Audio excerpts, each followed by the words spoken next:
please, sumipag na ngayon para not to prevent but to actually add up and enjoy the level up of your life.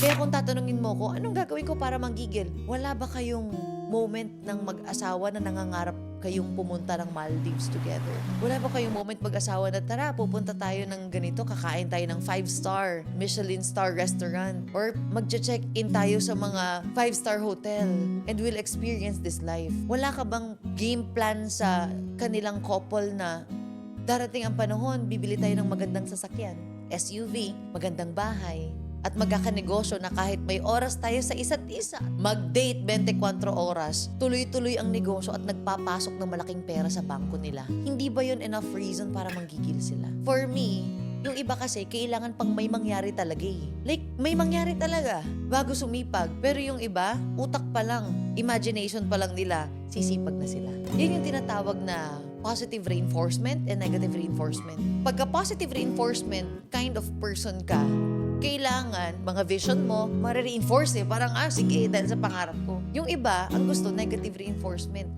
May mangyari mo ng negative bago kumilos. Pero tayo at ikaw na nanonood dyan, alam ko hindi tayo ganun. At kung ganun ka, baguhin mo na. Huwag mo nang antayin may mangyaring hindi maganda bago sumipag. Please, sumipag na ngayon para not to prevent but to actually add up and enjoy the level up of your life. Kung tatanungin ako, paano kami manggigigil na mag-asawa? Kung iisipin mo meron, magigigil ka talaga na you'll be unstoppable.